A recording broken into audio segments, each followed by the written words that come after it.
You're always late. I'm always late. Rob so eloquently put it just before we went on the air that I'm always late. Well, first of all, he could suck it because maybe some people are just not on time. I'm not late. I was just busy. You know, what did Tom Coughlin say? You're late if you're on time. If you're 5 minutes early, you're late. And you know what? I was late. I was eating a gluten-free muffin, which is why I was late. And I was enjoying my coffee on the veranda, thinking about the Giants draft, Rob. Super Dad, I have tactical Bigfoot. So you got to have tactical Bigfoot. Hey, that's a nice weapon. It's a nice weapon there. That's what she said. Oh. I hear that way too much. We have the draft this morning. We got. Let's say hey to everyone in the room first, because I want to talk about this draft because it dawned on me yesterday, and I'm going to get to everyone in a second, Rob. But it dawned on me yesterday about this draft. Watching the Twitter sphere, it dawned on me yesterday, and it was funny because we thank you again for stepping up and joining the stream and doing everything. Of course, I called in live from the. From the draft party, and I could say did the worst sexy Dexy dance I've ever seen. Well, you know what? I have to teach you. I've got to teach you how to do it. It was only $100, so it wasn't. For $100, you don't get your best effort. Besides, I did it in the middle of the field with like 12,000 people. And I could say this because we're gonna talk about the draft, but it's amazing that and I can say this because as someone. I met a couple people, subscribers at the draft, which was great. And someone pointed out, they said, Tim, you're a big guy. And I said, yeah, that's why I can say anything I fucking want to say. That's what she said. And I'm going to say, and I'm going to say this. It is amazing to me that the New York Football Giants in this draft drafted 8 Hall of Famers, and every one of them is going to start, and everyone's going to play, and everyone is the greatest thing in the world. And if you have anything remotely negative to say, it's not even negative, but if you point anything out, you're a hater. And I'm not talking about me. I saw this on Twitter. I literally saw this on Twitter. People just being attacked because they didn't give the Giants draft an A++++++. Now we're going to talk about the draft. Let's say Mike Lee says smash that like button. Mike Lee says another wide receiver to throw up against the wall. Just signed undrafted free agent. I saw this Bryce Ford Wheaton. People were calling him the next Victor Cruz. Great draft. Hopefully, Tim's concerns about Schmidt can either be put to rest or become a non-factor. We're going to talk about Schmidt. It's not that I don't like Schmidt. It's not that I don't like the pick. I said, Rob, it's a plug-and-play guy. It really is. Well, I mean, look, I think with the value that we were able to get, as far as like with the draft and like the way the draft kind of fell, you know what's funny? And I'm going to get into it. But it's funny, like, I don't know about you, but I've noticed, like, a trend here. And I was kind of semi-talking about this, like, last night in a Twitter space. Oh, my God. So we come into this season, and we're like, man, new GM, new coach. We know where they came from. We're probably going to end up moving on, right, from Daniel Jones and stuff like that. And it just so happens that the NFC is bad. Teams are getting injured. And the schedule was completely just like a low week schedule. Mm-hmm. Then, which plays one of the worst schedules that I've seen the Giants have since 1976. In reference to strength of schedule. Exactly. So that right there kind of deterred to what we were what some of us as fans were hoping was just rip it down, redo it, and start fresh, right? Mm-hmm. That ruined that. Then in the offseason, again, things happen, whatever the case may be, that plays into the fact of all of the shenanigans that happen. And then in the draft, it just so happens that they get Banks, JMS falls into their lap. Hyatt falls into their lap in the third round, and everything that we wanted as fans is addressed. Now I'm happy about it. Don't get me wrong, but it's like it's a weird feeling. And I said this last night, and this was not about Super Bowls or nothing like that. Phil Simms was getting like back in the day, they wanted to get rid of him. Like they wanted to get rid of him. And it wasn't until Parcells said, yo, you're going to be my guy, threw for over 4,000 yards, won a Super Bowl, and the rest is history. Right. Eli Manning was being made out to be a joke by national media, by the newspapers, the beat writers, everything like that. And then he won a Super Bowl, and then everybody jumped on the Eli Manning bandwagon and fell in love with him. And Tim, I have to say this. I think it's going to happen again. Well, because it always happens to us. I'm going to knock you down a peg here. Phil Simms, I'm going to knock you down a peg. Phil Simms, quarter. The New York Giants select quarterback Phil Simms, Morehead State. I watched that draft.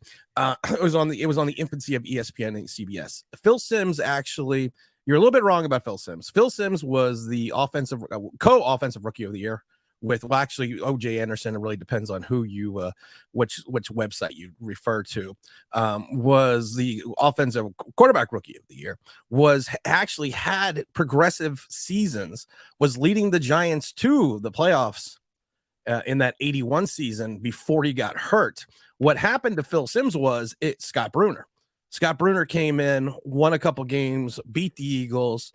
Beat the Dallas Cowboys getting playoffs, then beat the Eagles in the playoffs, and then got smoked in San Francisco. And then what happened was, because of the fact that Brunner out of Delaware had this success that the Giants had not seen since the early 70s, it was all of a sudden they were anointing him the next quarterback, and that was the press. And then we still had to go through the 82 season, which was the strike shortened season, which Perkins left. We then had the 83 season, which was the Parcells seasons, and Parcells said that he always wanted to play Phil Simms, but he listened to everyone else in the building, and the Giants went 3-12-1. That's why in 1984, Bill Parcells says, listen, if you're going to fire me, fuck it, I'm going to do it my way. And he basically said, I'm starting Phil Simms, which way he was the first quarterback in Giant history to throw for over 4,000 yards, 22 touchdowns. Giants went 9-7, made the playoffs. Then everything happened in 85. That was the lineage of Phil Simms. Eli Manning, again, was a little different story. Eli Manning had a bad season in 2004. He probably should have stayed on the bench. Kurt Warner came out and said, after he got benched for Manning, and it was in the Baltimore game, that I am not going into the game because of the fact that this is a young quarterback and he has to. And this is one of the things I liked about Kurt Warner. He basically told Coughlin, I'm not going to the game. You started this kid. You have to play this kid. And then what happened is Eli Manning showed a progression each year. He just kind of stalled in 2006. But then you have to remember, he was drafted in 2004, won a Super Bowl in 2007, and then won another one in 2011. So I always hear this comparison about Daniel Jones and this. No. You're comparing oranges to hand grenades. It's a totally Daniel Jones in 4 seasons. We're going to be half a decade with Daniel Jones waiting for him to be something. And then we're always drafting to make Daniel Jones better. And I think a lot of scouts have said it best. Daniel Jones is an average NFL quarterback. He is a better NFL quarterback when everything around him is good. He doesn't make the players around him better. Phil Simms, I always tell people, outside of Mark Bavaro, name me a wide receiver that Phil Simms had. Yeah, I could. But that's because you're old. Yeah. And I'm also a huge Giant fan and a huge fan of the Giants. 86, he had Lionel Manuel, Bobby Johnson. Then he also had, when he won in 86, he had Mark Bavaro. Wait, Bobby Johnson, like the Bobby Johnson we have as our coach? No, Bobby Johnson as the crack addict that got traded in San Francisco after the 86 season. Back then we always used to get the guys that used to do a little bit of drugs. Maybe we should bring that. With Miami. Well, maybe we should, start going down that path. the 80s. There's a little bit. But I always see people comparing that Daniel Jones is going to have his turnaround season and it's going to be great.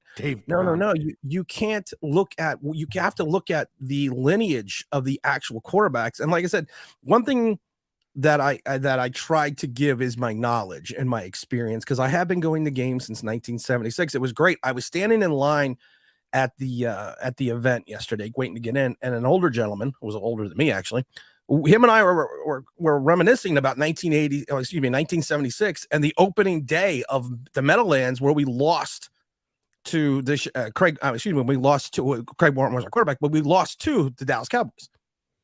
And I was talking, I said, yeah, I opened the Meadowlands and I opened MetLife. So it was just interesting that, we had this conversation. That's why I love going to these events and these games and stuff, but I'm not seeing it.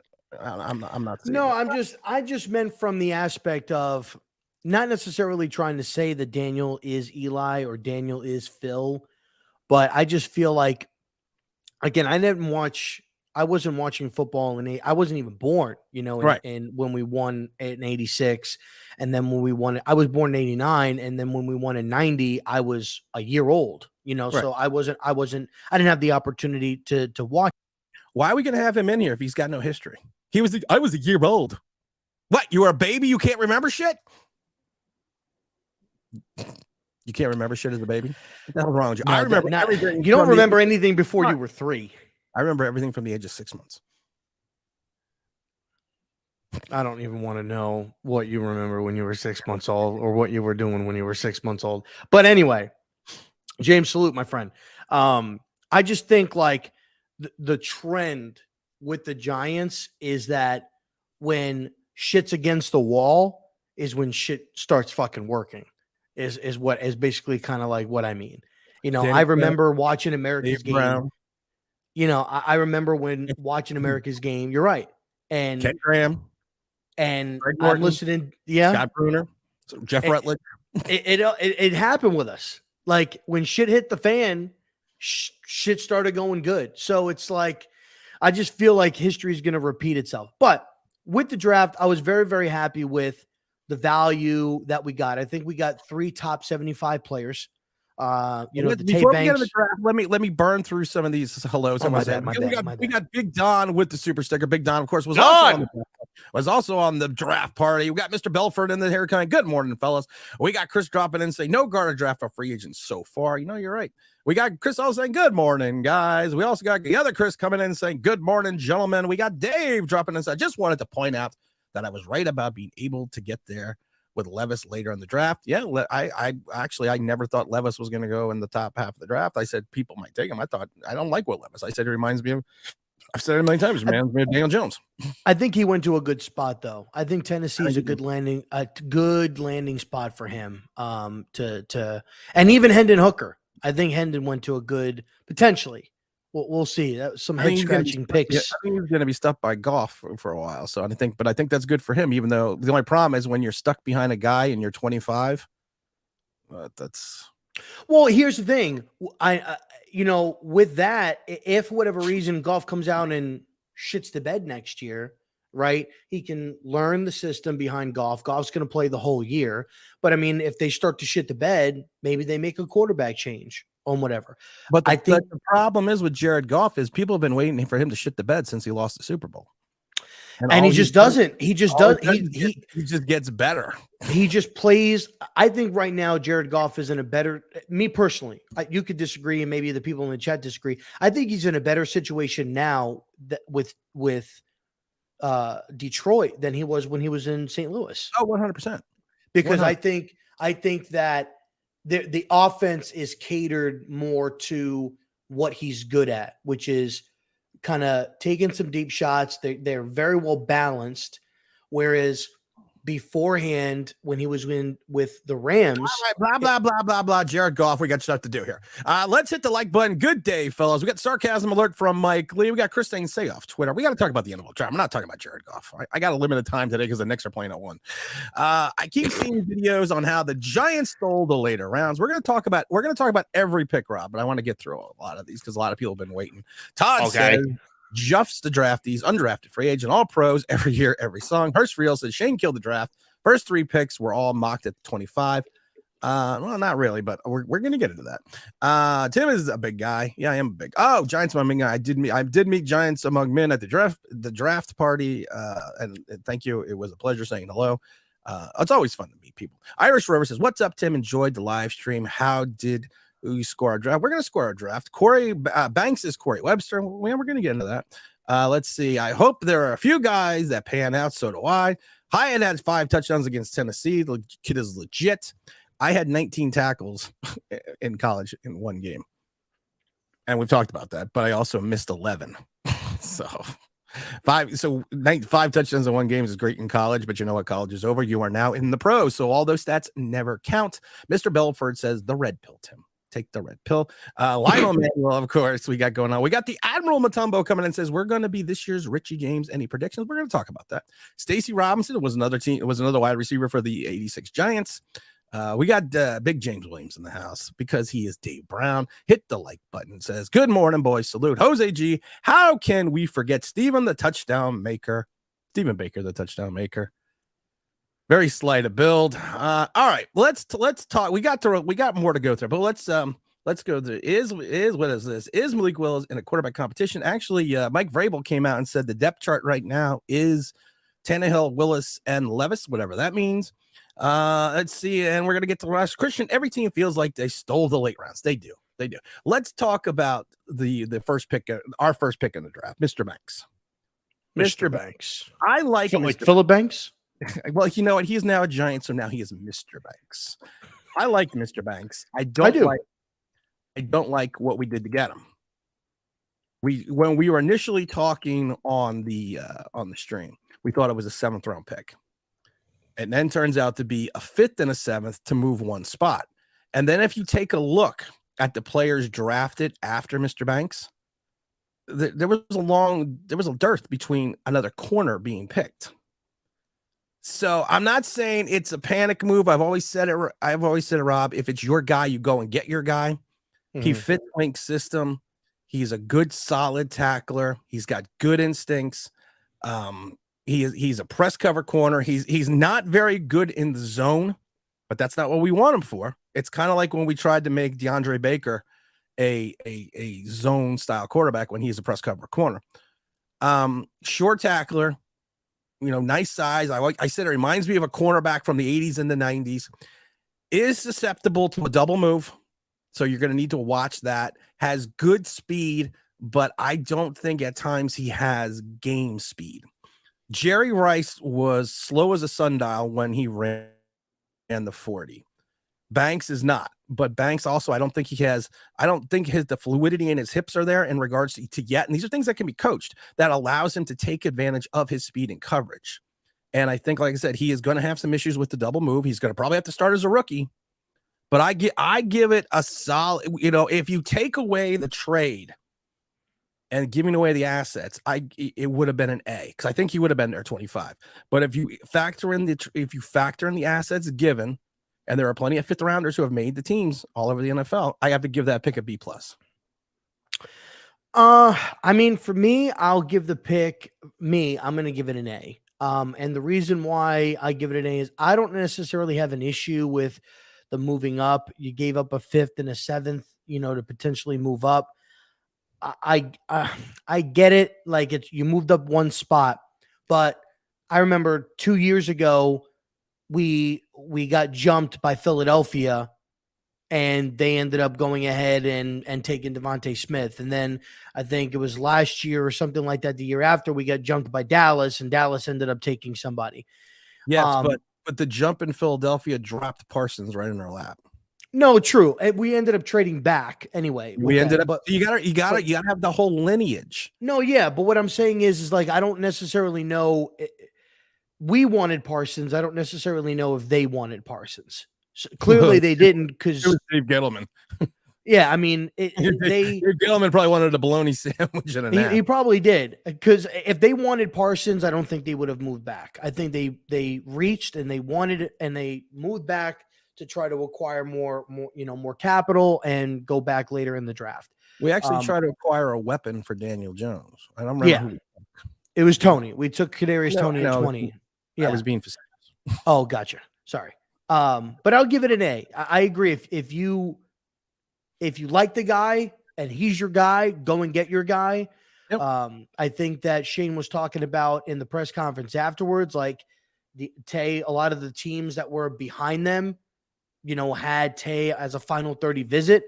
And the last thing I wanted to do is wait, and then maybe Dallas jumps up in front, with the Jacksonville Jaguars, swaps him out, and maybe takes Tay Banks or another team potentially. So I understand the move. I'm glad that they went ahead and did it. I think he's going to be a great player. Like you said, he's a great tackler, great impress. I do think he's fairly decent in zone coverage. I don't think he's horrible. I think he's going to be, I think he can play both man and horrible. But he is not, if you watched him in college, he is not many people. He's a press corner. Yeah. He's press. He's 100% a press cover corner. And that's 100%. And he wasn't asked to be a zone cover corner. No, he was not. All of his tape, he's like right up in front of the wide receiver, playing press. I agree. Like, anybody could probably get, susceptible to like a double move. When you look at some of his raw scores, he has scored in the top 10 percentile for shuttles, 40s, cones, and stuff like that. So his hips and stuff like that, I'm sure they'll work with him with it. And what's awesome and help him out with it. About all that. What's awesome about all that? What's that? Mike Mamula was also awesome in that. Exactly. Mike Mamula is the poster child for don't go by the measurables at the combine because they always tend to fail you. And Mike Mamula was the defense at a Boston College, a defensive lineman who blew out the measurables at the combine, got drafted extremely higher by Philadelphia, and his career never panned out. So I never look at the measurables are great, but I never look at the measurables at the combine because of the fact that you have combine warriors, you have combine heroes, you have combine, and I've said it before, this guy looks great in shorts. But until they put the pads on, that we don't play in shorts. I mean, I look no. Listen, you're right. And for me, I don't necessarily focus so much on the raws. I look at just the individual, like the times, as far as like on the 40, the shuttle, the 20-yard, the 10-yard. I look at the times with that. The biggest thing that I liked is that he plays physical. He's not afraid to come up and make a tackle against the run. He stayed relatively healthy for his career. I know he had I think a shoulder stinger or something like that a couple of years ago that he played through. He addressed that in his little press conference, but for the most part, he played all of his freshman year. He missed most of his sophomore year because of COVID. He had played all but 2 games, which would be his redshirt year. And then he played extremely well last year. Yeah. Good pick. I have no problem. It's a corner the Giants needed. Absolutely. It is. Did we just draft, did we draft our starter? You hope we did. Hope so. We hope we drafted. Definitely the number 2, bar none. Definitely number 2. I think he is going to be a guy that we're going to plug in, on the left-hand side with the Dory Jackson on the right. I don't think I see crazy shit on Twitter that he's already a Dory Jackson as a replacement. I'm not going to go that far, but your thoughts really quick. I was talking with some people, and a lot of people think with a Dory, they may move him around a little bit this coming up year, maybe putting him in the slot, letting him, putting him on the outside, putting him in the slot, letting him kind of move around because maybe we have a little bit more depth at the corner position now with Cordell Flott. Maybe Flott's going to play in the slot and a slot Flott, or maybe they want to move him on the outside. I mean, I'm high on Cordell Flott. They spent a top 100 pick on him, so maybe he could produce him to be something. Yeah, I don't see it because of the fact that if anything, he is going to shadow with the team's best wide receiver, but they're not going to move him into a slot position. You are paying him to be your number 1 shutdown, lock down the right side, lock down the best team's corner. You're not going to put him on a slot receiver when you're paying him to be the guy. Yeah, that's no. I mean, like if they move, like, let's just say we're playing the Vikings and they move Justin into the slot. That's where he would go and he would line up. And that's also referred to as shadowing the receiver.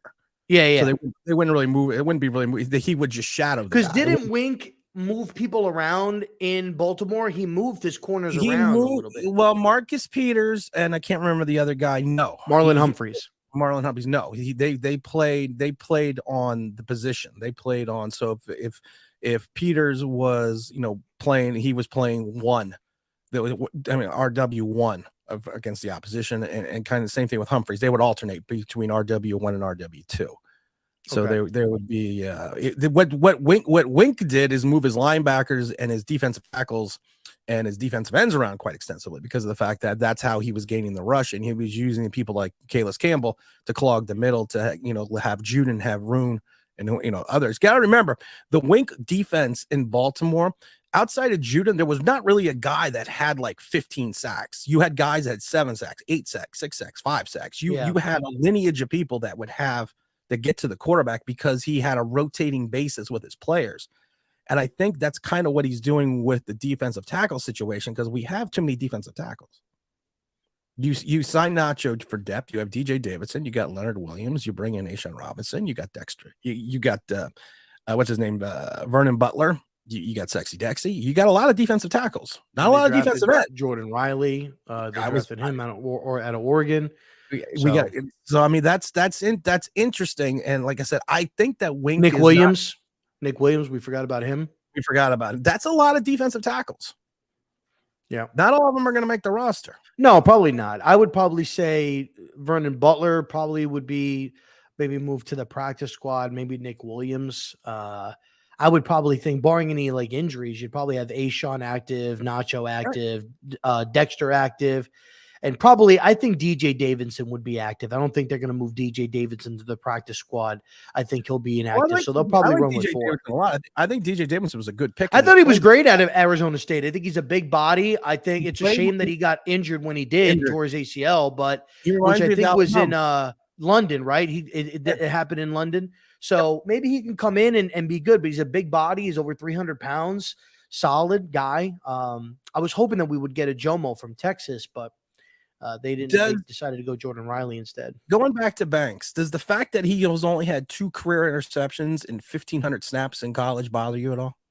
No, because look, I'm not comparing him.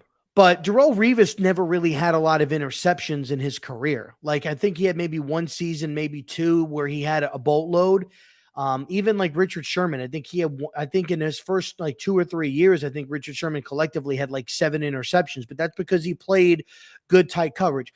I don't necessarily care about getting a lot of interceptions by the corner if the guy is going to test you. Like this year, I would assume that he's probably going to get tested a little bit more and thrown to because he's a rookie and because the quarterbacks are going to want to test him and see what he's capable of. And if he's good and he makes them pay and he gets some interceptions, great. But if he's playing good coverage, more times than not, you're probably not going to get thrown at more times than not. And so as long as he's breaking up passes, he's holding guys down from receiving yards and stuff like that, because Adoree didn't have a lot of interceptions. I don't even think Adoree had an interception last year, but he held a lot of receivers. Did he have 2? I didn't even know he had 1 or 2. I think he did have 1 or 2. And Revis's most interceptions in a year was 6. I remember that. I think he had 20. Yeah. But other than that, it was yeah. But then other than that, like the seasons, it was like 2, 3, something like that. It was low because nobody was really throwing to him. So no, the interception shit doesn't really bother me. To be honest, let's run through these because I want to get to John Jacob Jingleheimer Schmidt. Guys, we're so lucky to have Shane as the GM throughout the year. Oh, I know. I was singing that the other day. People were like, every time he gets a pancake block, there goes John. Michael J. Romer. His name is my name too. I did that in his draft video, and someone was sent me back. A bunch of people DM me like, I got that fucking stuck on my head now. Let's see. Robinson will be moved to the slot. We're going to talk about that, but we want to talk about the draft. Adam the Dahmer. Good thanks to the Dahmer. Thanks. Good afternoon, all. Thanks for hanging in with me all night. Rob was absolutely a pleasure. He's such a liar. Let's see. He definitely is lying. I still don't like the one that Robinson picked from last year. We need a real wideout, not the Keebler Elves. That's a reference to Dom. Not the Keebler Elf. That was another reference to Dom. It was great though because we had Swing Culture. Santa know you left the workshop. We had Swing Culture TV with us, and we had Big El Gigante, and we had Chris for the Love of MMA. I took some subscribers with me, and it was funny because we were talking to Swing Culture about Dom, And he goes to me. He goes, Dom's not really that short, right? And Vega looked at him and said, listen, I went to the coaches club with Dom. And he goes, there's a picture of the three of us all standing there. And then there's Dom. And he is standing on a rail. So it makes him look taller. But even standing on the rail looking taller, he still looks short. And then at one point, Big L goes, it was like having our little brother there. Like our 8-year-old brother. So when you and Dom are doing the podcast, does he have like one of those little booster seats that he sits on when he's on the camera? Thing with Dom doing the podcast when he was at my house, we had Dom in. I had him in a Giants jersey, my old shoulder pads from college, and a Giants helmet. And you probably couldn't see him. It was the greatest thing ever. You know what? Here you go. There it is. Oh my god. There's the Dahmer. Oh, you can barely see his head. You can barely see his head, man. Sitting there rocking my old shoulder pads from college. He's wearing a Phil Simms autographed helmet, and he's actually wearing a game-worn jersey from a friend of mine who played for the Giants. So I thought we need to go back to that helmet, man. I wish we would go back to that. I love that. Oh, dude, I really wish they would do it, man. Let me grab the Tuto super chat. Massive salute to those in respect to the big boss, Rob, Tim, James, Irish Rover, Chris Pence, and all the diehard Giant fans in America. Please slap them stinky boys out the door. Like he says out the losers, but he used to write out the door.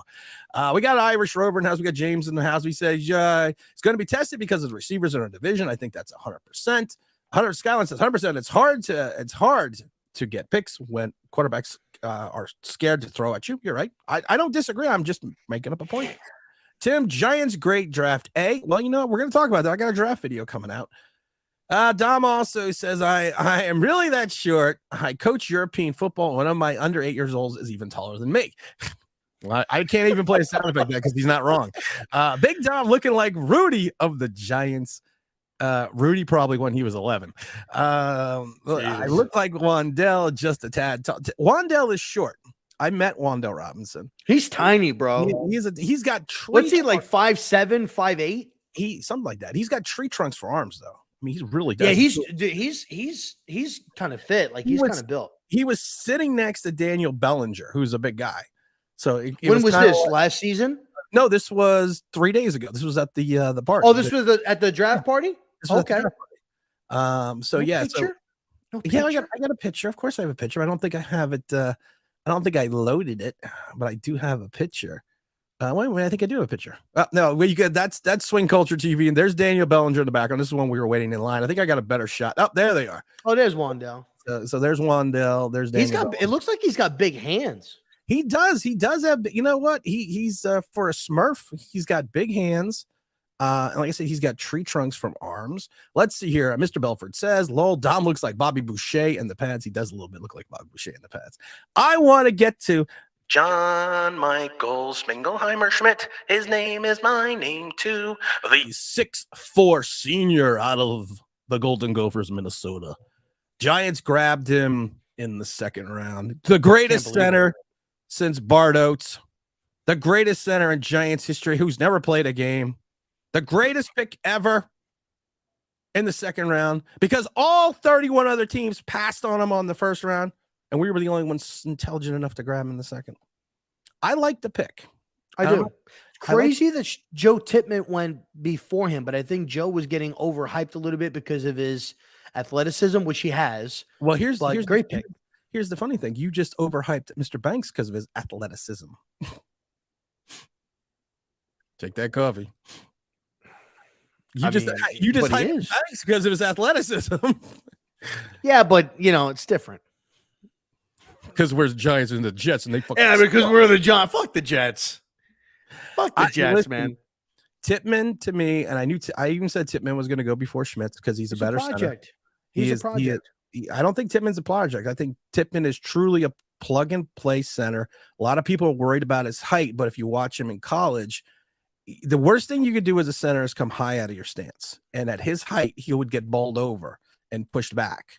But he if you watch Tippmann play, what Tippmann does is even with his height, he still stays low. And I know a lot of people want to move him out to the tackle, but he is going to be a plug and play center. I hated it because he went to the fucking Jets. That he's going to be a plug and play center for the Jets for the next 10 years. Not saying that John Jacob Michael Schmitz isn't going to be that for the Giants. Yeah. But Tippmann fit the offensive philosophy more for the Giants offensive line approach than John Jacob Jingleheimer Schmitz does. Yeah, I mean, I agree. It depends on how they're looking to run the offense this year, right? I think if we're going to run the same type of run styles, then yes, I would agree, because I think Tippmann's biggest strength is he's a good puller. You know, he can pull, he can get in front of you and create some lanes. He does need to work on his blocking a little bit, but I think that depending on, and I think also, which we'll get into it with the Eric Gray pick, Eric Gray is a guy that can even run in between the tackles. And they tried running in between the tackles with Saquon Barkley, but we just couldn't get any movement. We're going to be talking about Eric Gray, because there's some people need to watch more film about Eric Gray, and we're going to talk about that because people haven't been watching what he did in college and what said before the draft, because he was the 16th ranked running back.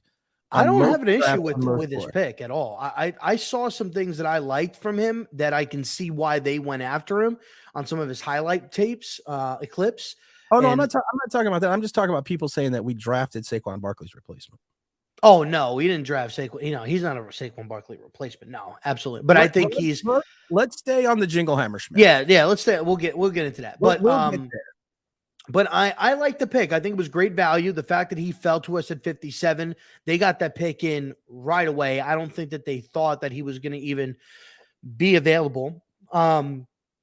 Me personally, I think that out of all of these centers, I think the only two that I think had possible capabilities of starting like week 1 is JMS or Oluwatumi from Michigan. I think the other guys that were there, Whippler, Joe Tippmann, I think they could have been potential starters, but I think they needed to be kind of worked in a little bit. I don't think they're day one guys, but I think we got a great pick. I love the thing that I like about JMS. He's physical at the line of scrimmage. He wrestled for part of some of his career, so he's got strong hands. He knows about grip.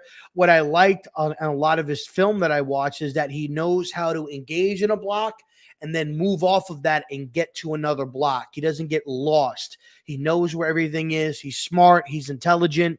Seems like he's very, very big on making sure that everybody down the line, it starts with him, and that everybody down the line needs to know exactly what they're doing. Everybody needs to stay in sync. Everybody needs to know what their responsibility is. So I like it. I love the pick. I think it's great. I definitely think he's going to be the day one starter. And by taking him, I think it opens up a lot of things for the offensive line. I think you're going to start. I'd like to see them start Josh at the left guard spot. And then to be honest, I'd like to see Ben Bredeson compete with Mark Lewinsky for the right guard spot. And I think that opens up that possibility. I know we're paying him, but I wouldn't mind benching Mark Lewinsky if Bredeson is outperforming him in camp and outperforming him in I know you don't really like the Mark Lewinsky guy. We talk about Ben Bredeson as this guy that's like this guy. He's like Chris Godfrey. I think he's better than Glowinski. Bredeson didn't play bad last year at the guard position. He's better than Glowinski. I think I'm better than Glowinski.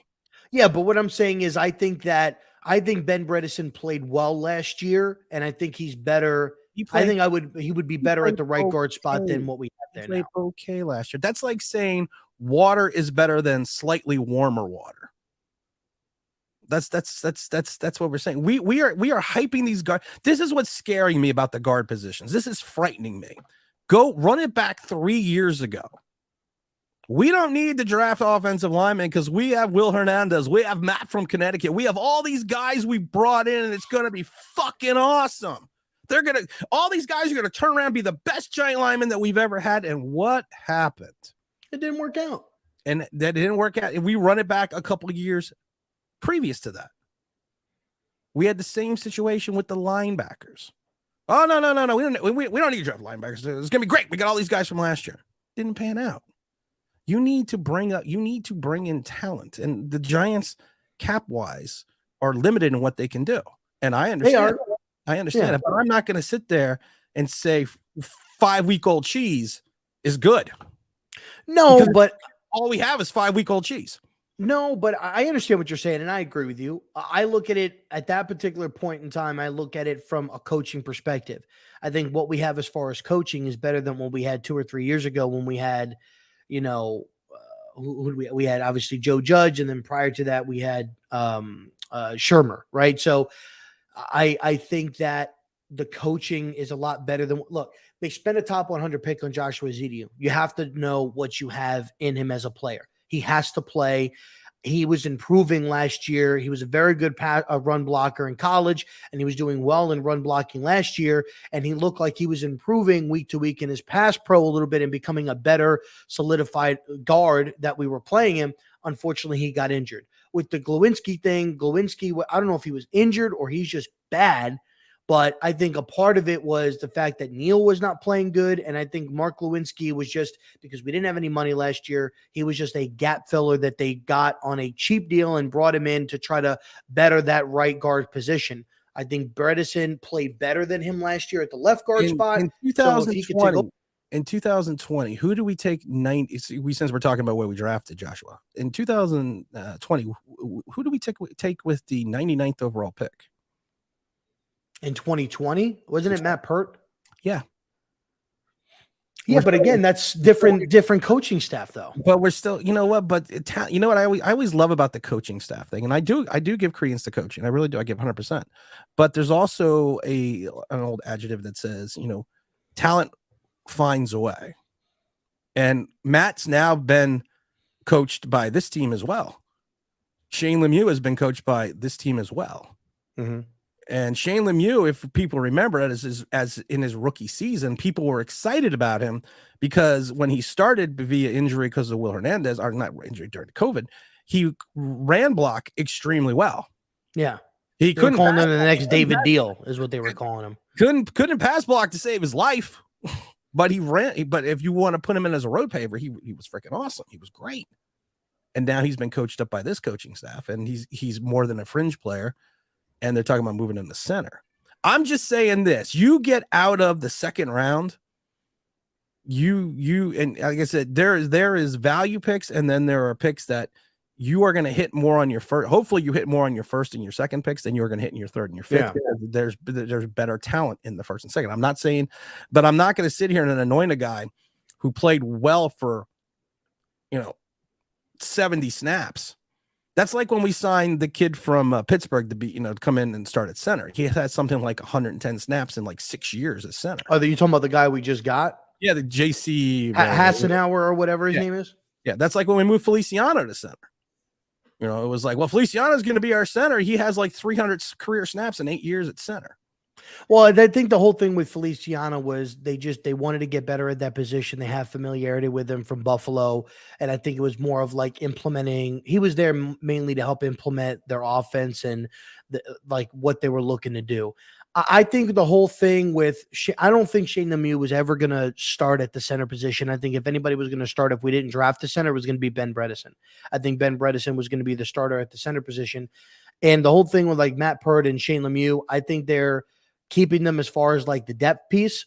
Right now we got McKeithen that's coming back. Unfortunately, he was having a good camp. Supposedly the word was he was having a really, really good camp last year. He was doing well going into the preseason. And then unfortunately he tore his ACL, but he was having a very, very good camp, probably the best camp out of all the interior linemen. And then he tore his ACL. So we have McKeithen now that they're going to see. I think if it comes down to McKeithen or Lemieux, Lemieux's probably out of here and McKeithen is going to take his backup spot. So I just think we have a lot more depth right now in the line. And now that you drafted your center, you get your 2 bookend tackles. Hopefully Neal gets better. And look, if Neal doesn't improve, I guarantee you they're going to not do what we did 4 years ago with Eric Flowers, who was a horrible tackle, but ended up moving to guard and was a decent guard in the league and played for multiple teams at the guard position and played at a good level. I guarantee they'll move Evan Neal into guard, but I hope it doesn't come to that. I hope that he's good at the tackle position. It's just, and I'm not making fun of you, but I am making fun of you a little bit. We're talking about Joshua and some people that only played a handful of snaps. Another guy has an injury. And we're already talking about the fact, well, if Evan Neal fails, we took him in the top 15. If he fails, we'll just move him to guard. But don't worry, these other guys are Hall of Famers. This is what I laugh about Giant fans. This is what I laugh. Everyone that has never done anything on the field is the best fucking player ever in Giant history. Evan Neal, who had a rookie season, and I'm not making just fun of you because I've heard this before on Twitter. Yeah. Well, if he doesn't pan out, we'll move him to guard. These are the same morons, I'm not saying you, that said that Andrew Thomas sucked and Mekhi Becton was so much better. Oh, I agree. But the thing I kind of compare it to wasn't Larry Allen when Larry Allen was drafted. Wasn't he originally drafted to play tackle?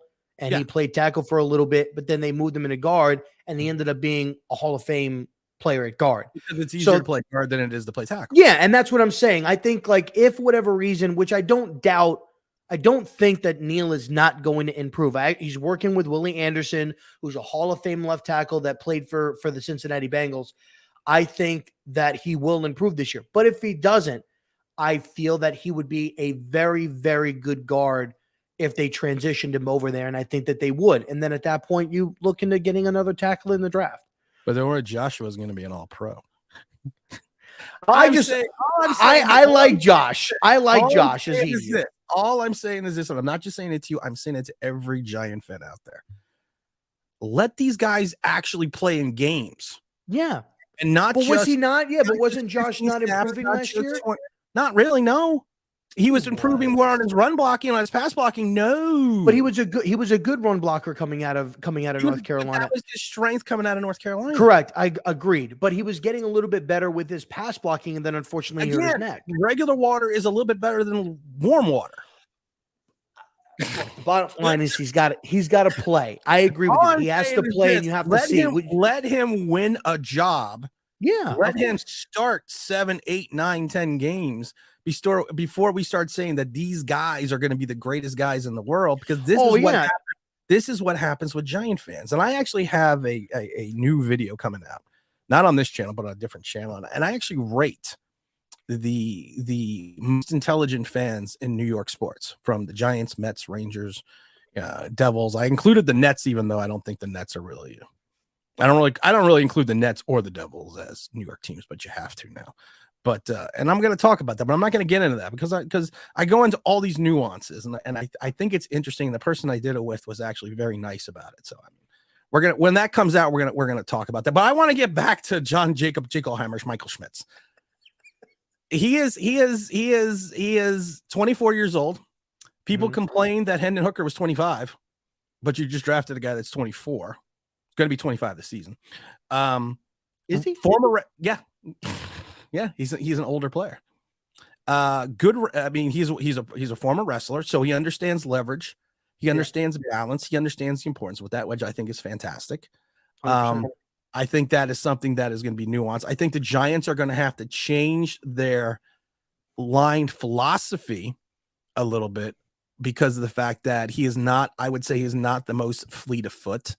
If you look at almost every single one of his scouting reports, and I actually pulled some, people say he's not an overly dynamic player. He lacks explosiveness and true flexibility. Now, this is not from me. This is from multitudes of draft reports. So this is what I'm saying. He's the biggest thing that also people say, he is a well-tenured guy. He's only played center. So he's not a guy that's bounced around. He's only played center. He is a guy, though, that may have issues against speed rushers on the inside, which is something that if you have guard help, you're not gonna have to worry about that. He's going to be. They've already said, the one scouting report says he's going to be tested by rangy defenders on the inside because of the fact that he's like I said, he's not the most fleet of foot, but that's probably not why we drafted him. My biggest concern right now is his last game in college. He was 320 pounds after and going into the combine, and still now he is 301. And some people are saying that he is sub 300 pounds. I don't need a 290-pound center in this league. When you have hog mollies that are some of these guys are fleet of foot at 335. Look at Dexter. Well, he said he plays like between like 307 and 310. That's where he plays at. 320 in college. He was 320. And this is, like I said, this is not me. I'm not making this stuff up. You can go find all this stuff that he has dropped 19 pounds since his last game with the Golden Gophers. He's down 19 pounds. Well, maybe is it possible that when he was talking, maybe, in conversation, whether it's Bobby Johnson or other linemen or with his agent or something like that, hey, you might want to try to cut down on a little bit of weight, or maybe in meetings and stuff like that, they could have name me name me a sub 295 pound 295 pound center. Well, I mean, I don't know. Like, I don't know that much as far as like what people weigh or whatever the case may be. I'm just saying, like, I don't mind him being whatever. At the end of the day, if he's 295, 300, 310, 315, or he's 350, if he can play, he can play. I don't care what your weight is. I think maybe in casual conversation, probably, maybe teams said, hey, could you play, or could you get down between 3 and 310? That I don't see happening, because this is not the 90s. This is not the 80s. This is the league where you have guys that are plus 300 pounds that run a 4.5, a 4.6, that have the strength and the ability. You need your center, as everyone knows, is the anchor of the line. Mm-hmm. He is the center is counted on not only to handle the snap, but the center is also counted on to make the line adjustments, potentially help out on certain guard plays. You have to pull. I'm just saying that you normally, unless you're a guy that's like 360. Jason Kelsey is 295. Jason Kelsey's 295. And when was Jason Kelsey drafted? How many years ago? He was drafted in 2011. 2011. So that's what I was trying to tell you. This is a different league than it was 13 years ago. And but he's playing like that right now, though. Jason Kelsey also has injury histories these last 3 years. Hey, listen, you asked me to give you a 295-pound center, and I just Googled one. Out of 60-something centers, you gave me one guy who is now has, at the end of his career, drafted 11 years ago, has injury history. Okay, hold on. Okay, keep looking. But what I'm saying is, unless you're a guy that's like 360 and you play heavy, that's when most teams, and I can tell you this from being in Tampa, watching some of the draft process. And I saw them, and I'm not going to say who it was, but I saw them with one player who was an offensive lineman. They actually told me, no, you'd probably play better at a lower weight, but he was also probably 30 pounds overweight. I don't think Jingleheimer Schmitz was 30 pounds overweight. And it's 19 pounds. 19 pounds is a lot of weight to lose when you are not, I would consider, overweight, because he's almost 6'4". I mean, Creed Humphreys is 302. That's not that big of a difference in weight. Well, no, that's not that big of a difference either, but that's still over 3. That's still 300 plus pounds. And then, listen, I'm just. You're so picky, bro. You're so picky. I'm just pointing this stuff out. I'm just. Now, I do want to point out one thing, though, that JMS's birthday was March 19th, so he's 24. He won't be 25 until next year. He'll be 25 next year. Sorry, I apologize for that. So him and Creed Humphreys will actually be the same age this year, but Creed's been in the league for like 2 or 3 years already. Like 3 years now. Yeah, I think this is Creed's 3rd year. Yeah. Yeah. So I'm not, like I said, I'm just pointing this stuff out. Don't, and I always tell people, don't shoot the messenger. I'm just pointing out and these are scouting reports. And some of these reports are actually from people that are scouts. I'm not just pulling this shit off the internet. Two of the reports that I have are from people that are scouts right now. So don't, like I said, don't shoot the messenger. I like the pick. I think Tippmann was a better pick, but Tippmann wasn't there. So you can't draft a guy that's not there. He's going to have to be a plug and play guy. He's going to have to play immediately. We just have to sit there and consider where he's going to be and what's going on. But I want to go through a couple of these comments because I want to get to Jalin, because I think Jalin was the steal of the draft. You'll be happy. I'm not unhappy with JMS. I'm just pointing shit out. I always tell people, don't shoot. Oh, look at Jack helping me out. Look, Jack. Thank you, Jack. You mean Zach Thank you, Jack. Jack Attack. Zach Attack helping me out. Thank you, Zach. Thanks, pal. Yeah, and all these guys, except for 2 of them, are all world. Just saying, guys. Just saying. Unbelievable, dude. Hey, listen, I love you it. know what? I love it. There's two things about this. There's honesty and then there's giant fan logic. Problem is I go with honesty, and that's why I'm probably not as popular as I should be. Yeah, what Third and Schlong said, if JMS isn't 305, he's going to be a bust. It's not. That's not the thing. And this is the thing people are not understanding. And this is the thing that people don't get. And these are people that just don't get it because they're casual fans. You dropped 19 pounds. Since most people, here's the thing, and this is what people need to remember. Well, it's most not 19. He's 307 right now. He's only dropped 13 pounds. He's dropped 90. He's 301. He dropped 19 pounds.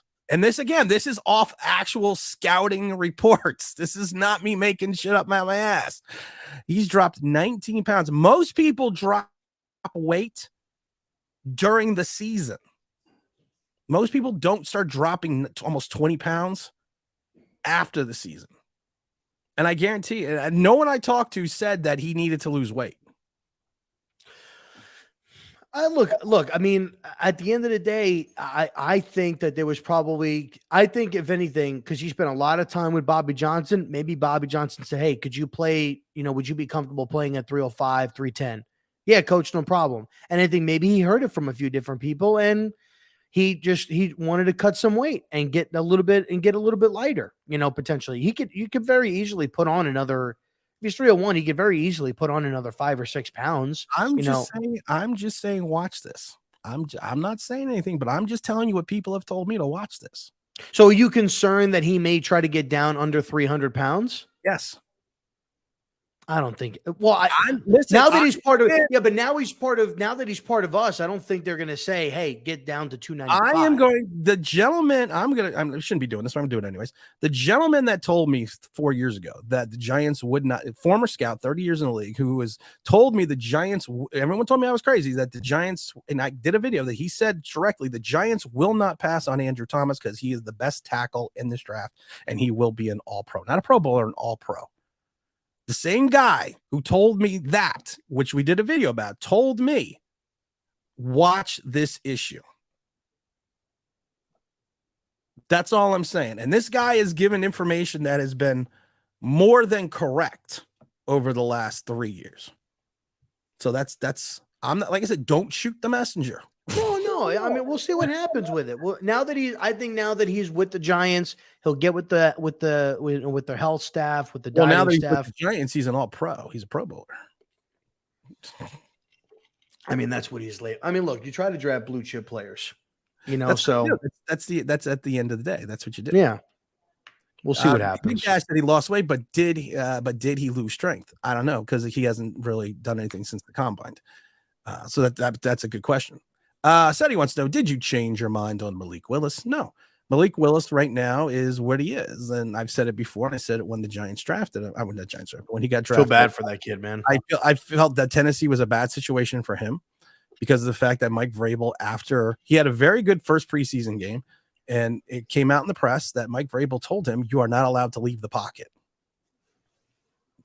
That's like telling Michael Vick, you can't, hey, Michael Vick, I know part of your game is predicated on running, but you're not allowed to do that. You have to, you have to stay in the pocket. And then the GM had drafted him left. They brought in a new GM. It is what it is. Yeah. Like I said, I can't, if people can't evaluate Daniel Jones fully after 4 years, how can you evaluate Malik Willis after 3 games? Do you see them? I know it's not Giants, but do you see them potentially? I see them moving on. Yeah, moving on, like via trade or cutting him. I think they might cut him. I know they spent a 3rd round pick on him, but I think they might cut him. What team do you think would make sense for him and his skill set that you think you'd like? Maybe like if you had to pick one, like right now, what you think would be a good fit for him potentially? What I said last year, and I love when people say, "Oh, you kept saying you should take him in the first round." No, I said you should take the linebacker and Kayvon Thibodeau, and I actually posted the video about it. And I love it because a lot of times, all aboard the Malik Willis Express. When and certain people of the channel that know this, and this is actually really funny because people that don't know this makes me laugh. I played these sound effects ad nauseum over and over again. And you're not going to believe this, Rita. You're not going to believe the reason why I did this, because I knew it pissed people off. I'm not into pissing people off. No. I'm not into pissing anyone off. You? No, and I love because the people I don't believe it for a second. I know the people that normally watch the channel are always like, "You're just doing this to tick people off." I said, "Oh, 100%," because I knew it aggravated a certain section of Giant fans. So I was like, you know what, I'm going to do it. I'm going to do it as nauseum because I don't give a fuck. I mean, if he's cut, if he's cut, I wouldn't mind them bringing him in to work him out. He's not a Giant fit. I agree, but I mean, I wouldn't mind bringing him in. He doesn't fit the offense. And I even said that during the, I mean, like I said, Tyrod Taylor is not really a fit to back up Daniel Jones. Someone like Clayton Tune, if they were looking for a quarterback in the draft who went to Arizona, would have been a good fit to back up Daniel Jones because they have similar skill sets. Seattle, maybe for Malik.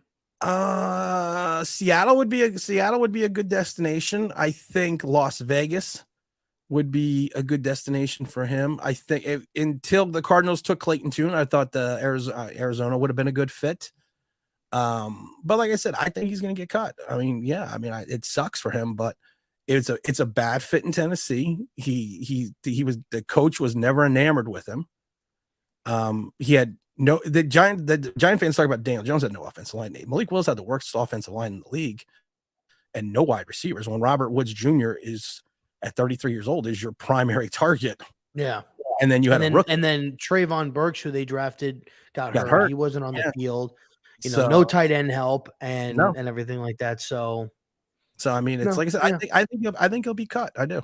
I think if the smart money is in my mind that he should be cut. And I'm saying it. I think and again, I don't look at things, and maybe that's the problem with this channel. I don't look at things from a fan perspective. I look at things from a football perspective. If I am the Tennessee Titans and I'm looking at this as a football perspective, you traded up to get Will Levis. You still have Ryan Tannehill. Unless you're playing, and you have Dobbs. Unless you're planning on trading Tannehill, you cut Willis. Yeah, I think the second you signed or drafted Will Levis, I think Malik you traded Willis up to get Levis. Yeah, you traded up to get Levis. I think Malik Willis is done. I think they it's because I agree, and you're not gonna. And I think strictly for like Dobbs was a free agent signing, so it doesn't matter if you draft you draft a quarterback to go above him. Where you drafted Malik in the third round last year, right. So you're not going to draft him and then keep him and let him be the third quarterback on your roster, and then draft Will Levis in the second round, and he's going to be your future more than likely. The worst thing is this: what if they keep Malik? And Malik turns out to play better than Will Levis, then you're going to have a problem. Then you're going to have an issue. Then because you traded back into the second round, you traded up, you drafted him, this and that. This is a different organization that drafted Willis, and there's a different organization now that drafted Malik. And so that you are putting yourself into it. And some people will say, well, if that happens, you just trade him. No, because what happens if you trade him? And let's say Willis has a fantastic camp and you trade him at the end of camp and Will Levis sucks and Malik goes to, let's just say he goes to Vegas and he has a monster season. It's not going to look like an idiot. You are a new GM. You're going to look like an idiot that you let go of the guy that, and I always said it before in the NFL, in the annals of NFL history, they always say you win with your guys. You win with the guys you draft. You don't want to win with someone else's guys. Yeah, because then if you win with your guys, there's no excuse. If you win with someone else, if you lose with someone else's guys, you could be like, well, they were my guys. I have agreed around that, and so I think that's the problem with Malik Willis. But like I said, I have no problem with the Schmidt pick. I am just pointing things out that people have actually told me, and I love this response. Stuff him with some Big Macs, he'll be fine. I'm just saying when someone that I trust, who was formerly in the league for 30 plus years, who's told us things on this channel that I would say his track record is 98% right. I love it. He is the guy that told me when I was texting Rob, that told me that they were going to make a mistake with Daniel Jones, but they didn't want to pay him over $32 million, but they were going to make a mistake. And if you look at his contract over his first 3 years guaranteed, it's basically $32 million, but on average it's 40. And he kind of alluded to that in the entire conversation. So I trust him when he tells me, just let's, keep an eye on this. We got the Zach Super Chat saying, I'm surprised Baltimore didn't draft Willis last year. That would have been a fit. Baltimore's actually a fit. Baltimore is a fit. I can So- see that him going behind Lamar. I love this. What does logic says? The thing is, Giant fans say they are being positive, which is burying your head in the sand, blind toe, but being honest isn't doom and gloom. It's being honest. That's it. I want to get to we've already been running for an hour. I don't want to talk about Schmidt anymore. I want to get to my pick. I love the Jalin Hyatt pick. I thought this guy could have potentially gone in the first round to the Giants when he fell down to the 73rd pick. You are looking now at a wide receiver that I know people are questioning some of his route running ability. Rob, he's not Kadarius Toney. Kadarius Toney's route running ability when they came out of college, scouts said his route running was which they refer to as unique. And I always said when a scout refers to something as being unique, that's not good. I think Jalin reminds me of Devontae Smith. He is slight of frame. I don't think he's going to bulk up any, but he is a speed guy. He is a guy that can stretch the field. He is a guy that if you utilize The vertical offense. he is going to be, he is a guy that the Giants were, I mean, like I said, I had no idea he would fall down in the third round. I think some of the receivers that went ahead of him, may have better physical measurements. But I think if you were looking, and everyone's going to go against the 5 touchdowns against Alabama. Okay. Again, that was in college. College is over now. So I don't care about that because I love when people do film breakdowns and you're breaking down college film. But I don't want to break the news to people. What you did in college and how you played in college does not translate into the pros. That's why they are 2 different games. So someone breaking down film of a player in college and say, well, look what he did against Townsend State. Okay, well, you know what? They're not on our schedule. We have to look at what his measurables is going to be on the field. And I always go back to the movie Can't Hardly Wait. It's the teen movie where the one girl dates the most popular boy in high school and then they graduate and she breaks up with him. And one of her girlfriends says, how did you break up with him? He's the most popular guy in high school. And she looks at the friend and goes, yeah, and high school is over. College is over. It's time to, what you did there does not translate what you are going to do in the pros. There are plenty of players in college that had pedestrian college careers that turned into all pros. You have guys that were monsters in college that turned out to be meek. And I'm just saying, that's why I always tell people, just take everything with a grain of salt. But I think this pick, this draft right now, I've already said for Daniel Jones, is the no excuse draft. You got him a center. You got him a wide receiver. You got him Waller. You got him Paris. You got him Paris Campbell. You have Saquon Barkley. Daniel Jones no longer has an excuse. This is it. And I said right now, Daniel Jones at $40 million on average. That's not what he's being paid the first 3 years, but on 2 years, but on average, he needs to now put up 4,000 yards, 27, 30 touchdowns, another 500 yards rushing, and get this team back into the playoffs. And I think if he finds Jalen Hurts in stride, if he doesn't lollipop his throws and have him try to run underneath it or slow down or come back for it, he's got to hit Jalin Hyatt's a guy right now with his physical attributes. You need to hit him in stride. Absolutely. He has a little bit of trouble. He's got a little bit of problems again, this is not me. He's got a little bit of problems tracking. People are saying the ball. This is why he has issues with some of his route running. But if you want to look at a value pick at 73 in the third round, 67 catches, 1,267 yards, 15 touchdowns. Of course, 5 came in one game. He is a guy that fits the build of what the Giants need. They need a field stretcher. They need a guy that teams cannot not know where he is on the field, because if you lose track of him on the field, you're going to get burned. Yeah. I think this is probably the biggest deep threat or big play guy potentially that we've had since Odell left. He's got the speed, like you just said. If you don't account for him, he'll make you pay for it. I think that they definitely need to get. I don't think that they drafted him to be like this route specialist, type of deal. They picked him up because of his big playability. You got to get the ball in his hands and let him try to do what he's got to do. So I like the pairing of him. I think you don't go out and get guys like Paris Campbell. You don't draft guys like Jalin Hyatt. You don't get guys like Darren Waller if you're not trying to move the ball down the field. And if we're not moving the ball down the field and we're still kind of dinking and dunking through the first 4 or 5 weeks, of the season, then at that point there's an issue and there's a problem. So I definitely think it was good value. I don't like giving up the 4th round pick to move up for him because there was a lot of good. But you gave a 5 and a 7 to move one spot. Yeah, but at the end of the day, like a 5 and a 7, like I don't care. Like that's a 5 and a 7, but there was still good quality. Like at that point at 5 and 7, I think we still got good quality picks in the 5th and 7th round. But in the 4th round, where we would have been picking, there were some good quality linebackers that were there. There were still good quality edge rushers that were there. Defensive linemen that were there. So I think there were still good quality guys that were available in the 4th round, but we didn't get an opportunity to take advantage of it because we moved up and gave a 4th round pick, to move up. So I'm not super thrilled about it, but I don't mind Jalin in the 3rd round. Very, very much high upside. Great. I think it's great value for the 3rd round and interested to see how they use him and what he's going to be able to do for this football team.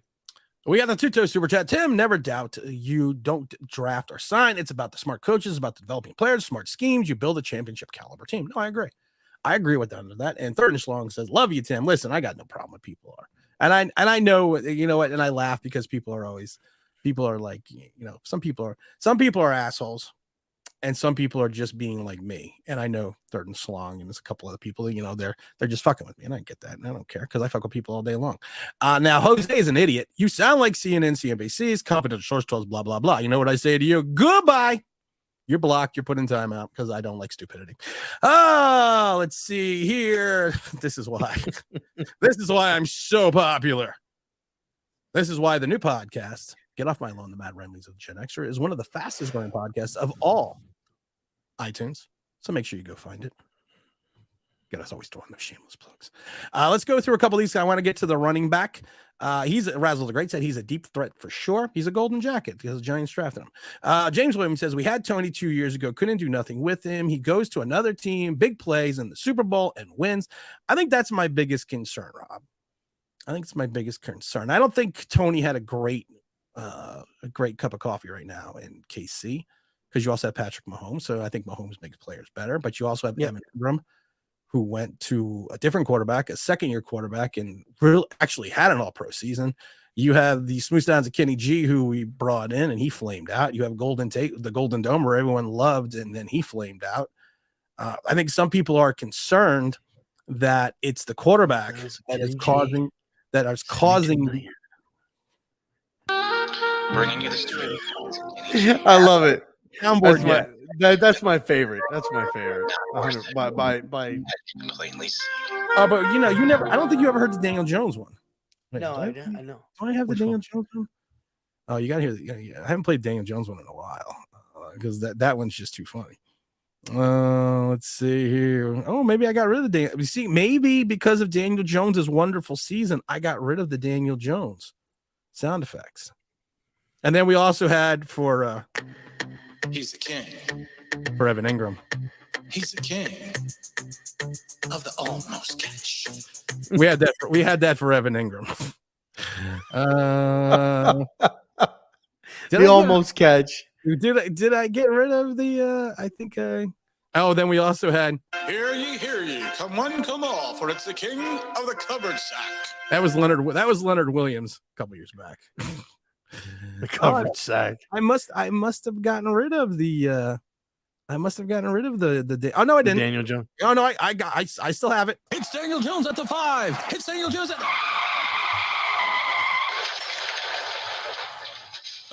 never mind. That was when he tripped. That was the homage to Philadelphia. Oh my god. That's and I too love funny.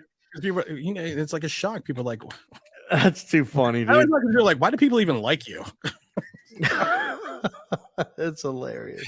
Let's see. Razzle says he's got good hands. Mark Thompson from Barbados. What's going on? Mark says Hyatt said he is now 188. Hyatt actually wants to go up to 190. He has his height and the age should handle. I think he's fine. I think he's good. Let's see here. Do you guys think Hyatt will develop into a solid number 2? I do. I think some people have said that he reminds them Darius Slayton a little bit. But I heard again, somebody say Ted Ginn. Ooh, Ted Ginn Jr. Ooh, well, good punt returner though. Good punt return, but that's tough. Great punt returner. Let's see here. Jones actually has to play and be good and beat teams. You're right, he does. Movie can hardly wait. Yep, that's what I said. It's can hardly wait. But that's good, Alan. Good job there, because it's a movie. Razzles was 175 in college. I left that part out. Oh, okay, it's all right. Slayton 4.3, Paris 4.3, Hyatt 4.3. That's speed. You know what the problem was? Go back to the days of yore with the Raiders and Al Davis, and all he did was draft speed, and he would draft guys because of their speed, and then he wasted multitudes of first-round picks. Speed. You went speed. What are you talking about? Speed. Hold on. You know, one day I actually have this soundboard. It is actually labeled now. But the problem is I don't know how to use it because I got a new one. And one of these days, I'm going to sit here and we need greasy, fast speed. Speed's what we need. What is that from? That's from Rocky. Oh, we need greasy, fast speed. Right. And you're gonna eat lightning and you're gonna crap thunder. I had to think about that for a minute. I had to think about which one that was. Wait a minute, do I have? Oh my god. Whoa. I feel the need for speed. Speed kills, but also speed kills your draft. Sometimes when you just draft strictly on speed, it doesn't go too well. Like I said, just ask the Raiders. They used to just go off of speed. James Williams says they're talking about Paris Campbell like we got Reggie Wayne from the Colts. Well, like I say, I think he'll do fine. Matt said the average fourth-round pick is not even in the league 3-4 years for now. You're not wrong. Let's see here. Let's do a couple more. I want to talk about the running back. Getting 3 players who are separately mocked to go to the Giants in the first round is great value. Here's the problem with that. Rob, some of the, and I love this, some of these players were mocked in the first round. Mm-hmm. Some of these players were not mocked in the first round. Yeah. Deonte Banks was actually mocked anywhere between 24 and 37. And that's not after 32, you're not in the first round. Jalin Hyatt, some people had Jalin Hyatt as the top ranked wide receiver, and some people had him as a 3rd to a 4th round pick. It depends on which prognosticator you looked at. And like I said, the prognosticators that do their draft boards are not the NFL. It's not the NFL. And this was a good year to prove that the NFL draft boards, Rob, are totally different than what people in the media and people on social media like myself predicted they would be, because they're just totally different. So like I said, what Sports Illustrated had mocked in the first round may not even have been close to what like the Colts had as their top 30 players. Yeah. I mean, look at what the Lions did. I don't think anybody thought that they would be taking Jahmyr Gibbs at 12. Well, we're not talking about the Lions after they traded someone to the Eagles. Yeah. It's a Bulldog. It's not the Eagles. It's the Philly Bulldogs. We're not talking about that. We're not talking about the team that got 2 defensive starters in the first round to go with Jordan Davis and Big Play Slay, Nakobe Dean, and Nakobe Dean. I always forget about Dean. That was one hell of another pickup, and I love it how people are like, they're saying that people in the league are mad at Howie Roseman. Well, you know what? You can do the same thing. Did you hear what the call between Howie and Nolan Smith? No. So Howie calls Nolan, and he goes Nolan. He goes, this is Howie with the Philadelphia Eagles. And he's like, what's up, sir? And he's like, you know how much this kills me being a Florida Gator fan, that I got to take all these fucking Bulldogs. He's like, and so Nolan responds, but you want to win, right? So you know who to take when you want to win. And he's like, I want to win. I want to win. I want that confetti. I did not hear that. I got to go find that. Yeah. So it was a funny fucking call, but that's the attitude that they have in Georgia. That's it's a good program. That's the model that they've got. I mean, hell, don't we have 2 guys from Georgia? We got Aziz and we got and we got Andrew Thomas. Yeah. You know, so Bulldogs produce players. So I mean, indeed, they we better not ever not keep his ease because we know where he's gonna go. You know where he's gonna go, so he's gonna go running. he's gonna go run. And you know what? It's We had Philly yet. We in Philly. 95 going 95 south from MetLife is not that far of a run. No, it's not. It's really not. So Christian says Tony totally. No, I said Tony didn't do much. He didn't do much, but like I said, he didn't do much with his cup of coffee. But he did score a touchdown in the Super Bowl, and he did have a catch, and he did have a great punt return. I don't know why everybody's still on this fucking Kadarius Toney thing, man. The guy was never on the fucking field. The guy couldn't stay healthy, was never on the field, and because he had a little bit of a punt return and he made some plays and he faked a hip injury in a TV celebration, and he's playing with probably the best quarterback to ever walk on the planet. Everybody's like, man, we really dropped the ball. So we need to stop that. I have to get to the super chat from Big Don. Big Don's disappointed in the G-Man didn't pick up Syracuse player. We do great playoffs runs when we have one on the roster. He's actually right, because I believe we had a couple starters even I know we had a 86 and 90. I knew we had at least one Syracuse starter. I don't know if 2007 and 2011 we did. But he's right. He's actually not wrong about that. What's going on, my brother? How you doing, my friend? Everything's going well. We're gonna get to the last pick I want to get to. DeAndre Baker was a Bulldog. Oh, that's true. I forgot about DeAndre Baker. He was a Bulldog. Yeah, but he just had a bad fucking attitude. He was. I think he's got very similar upbringing that oh my God, Ringo that they drafted is, and they also picked up Eli Ricks as well from Alabama. I have to get this because this one is a great one right here. Because this is one of my favorite players. Rodney Hampton, best Giants Bulldog ever. Here is a game-worn Rodney Hampton jersey. I also have a game-worn signed Rodney Hampton jersey. But also to balance that out, I have a Dave Wilson signed autograph jersey. Oh, David Wilson? David Wilson signed autograph jersey. People send me stuff. He went to Georgia too, right? David Wilson, right? I don't remember where he went. I just laughed because I just can't believe I can't believe I have a Rodney Hampton jersey, signed jersey, and then underneath I have a Dave Wilson jersey. Signed Dave Wilson jersey. It tells me I need to clean up my floor. And if you want the best coffee ever, get some Black Rifle. It's the Headless Pumpkin Spice. This is left over from Halloween. Just throw it on the floor. Jesus. My office is a mess, and my office is huge. That's the problem. That's what she said. I have to. So, what do you think about the Eric Gray pick? Eric Gray, fifth round. I think he fit where he should have fit. I think he went drafted where he should have been. He's a smaller guy. He's like, what is he, like 5'8", 5'9"? Something like that. Like 203 pounds. I mean, he had a really good season last year that helped his draft stock move up. Some people are thinking he's a 3-down back. I think in the NFL at his size, I don't fully see him being a 3-down back. He can catch the ball out of the backfield. He does try to run between the tackles, but if you watch his film, and again, these are on other scouting reports, if you watch his film, a lot of people say, and I actually went back and watched some of his film, that when in the open field, he sidesteps contact. He tries to avoid contact. And there was a couple, he'll run out of bounds. He'll go the other way. That while he does have the wherewithal to run between the tackles, that he is a guy that also sidesteps contact. And I think that's it's interesting because you can say the same thing about Saquon Barkley. One of the biggest, I would say one of the biggest, things that people point out about Saquon Barkley is sometimes he dances too much. Sometimes he doesn't hit the hole. That's what she said. Like he should. And he doesn't attack the line of scrimmage, and he tries to avoid contact. I see a lot. And it was funny because someone I forgot who it was. Someone posted it on Twitter. They posted a bunch of his plays and said, this is the reason why I'm not a big fan of him.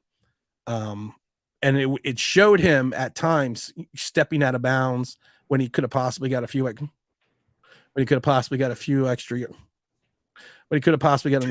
yards. Don't worry, I never break my train of thought. That You did a great job. he does not go for the extra yards. He doesn't go for the contact. He would rather step out of bounds, or he would rather avoid straight ahead contact altogether. And that's not a great way to play running back.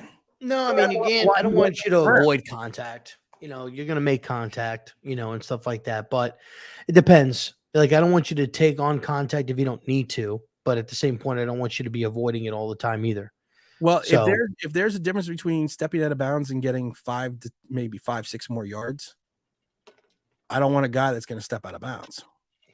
Yeah, I want somebody that's going to try to get that extra 5 yards. Wants to try to get if there are 5, and there was plays. I can't remember who posted it. I think it was Mace. I can't remember who posted it. It was a great video, and they showed one play where he had someone behind him coming in. They were taking the angle, and he had a guy that was maybe 4 or 5 yards ahead of him.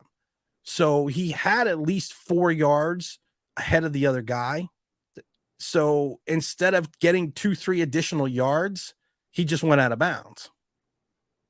And that's and also, if you watch, it kind of reminds me of Wan'Dale Robinson. I can't remember. I have to find who posted the video. It was a great video.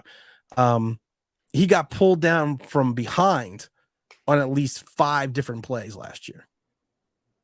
And I always say my biggest concern about Wan'Dale Robinson is the fact that if you watched him in Kentucky, and again, I don't watch players for their stats when they're in college. I watch sometimes how they play because certain things translate into the NFL. He got pulled down from behind a couple times at Kentucky. More than like horse collar? Horse collared. Like people caught up to him. And this is the guy that's supposed to be our big play breakaway speed guy. That was going to be the redundancy for Kadarius Toney.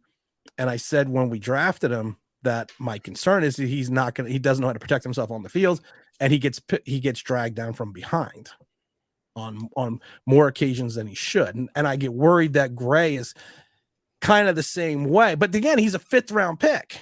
You know, he's a guy. Yeah, it's not like they invested a high draft pick in him. He was, I think, the 16th ranked running back on most draft boards. So, I mean, if he comes in and he is a 3rd back behind Matt and Saquon Barkley, and he fills a role, he does special teams and he does things like that. That's what I think they expect him to do. I'm not sitting there. I just see too many people like, we found Saquon Barkley's replacement. Let Barkley go. Let's trade him. No. And if I may, with the Saquon Barkley thing, you know, look, I see people say, you know, that this team would be better off without Saquon Barkley, or, you don't want to give the guy a long-term contract or something like that or whatever. Look, I am all for going ahead and giving Barkley an extension, a 3-year extension within reason. Like, right. I'm not trying to give him a $16 million a year, $17 million a year, $15 million a year. But the fact of the matter is that I value him as a player and what he means and brings to this football team. And yeah, part of it is a little bit of a fan because I'm a big Saquon Barkley fan. He's my favorite New York Giant right now. And he's probably up there as far as one of my favorite New York Giants that I've ever watched. And yeah, I don't want to if for whatever reason what happened with Tiki Barber, who was another favorite of mine, that I don't want him to leave and then this team goes and does something special and he's not a part of it. Because if people that say, oh, well, Daniel Jones deserve what he deserve that and he worked hard. Well, Saquon Barkley worked hard. Saquon Barkley earned it. Saquon Barkley deserved it. Worked hard. He deserved it just as much. And so there is value for having Saquon Barkley on this roster within reason. I get it. He's 26 and running backs, they don't age well and they start falling off at the age of 26, 27. I get all that. But Adrian Peterson was still playing at a high level into his late 20s, early 30s. He was still playing at a high level.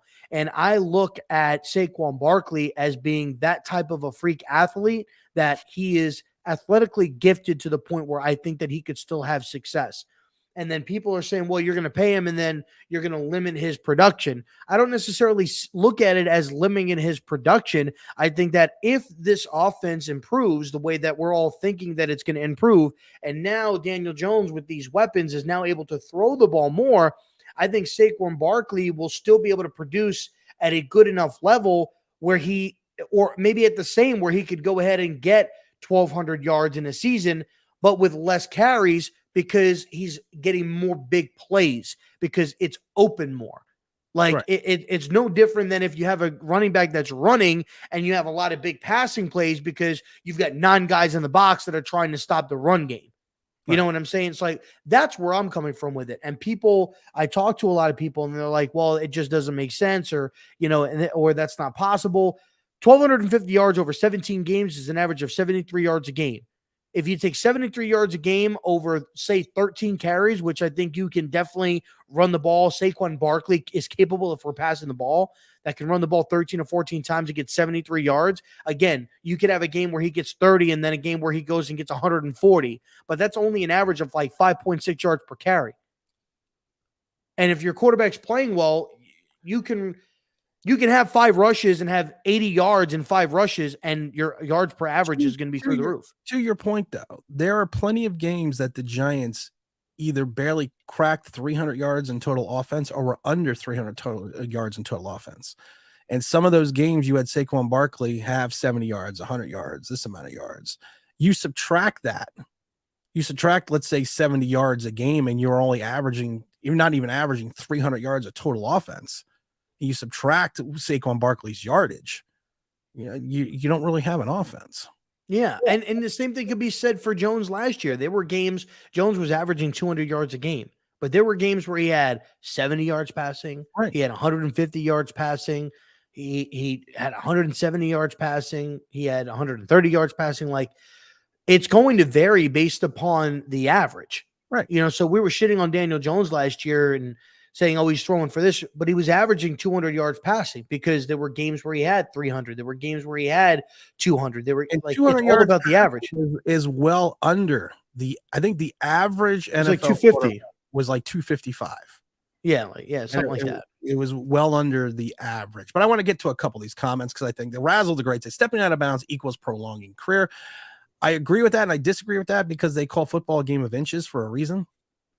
And if your philosophy is to step out of bounds when you could gain an extra yard or 2 or 3, that's, and in football, you get paid to do something.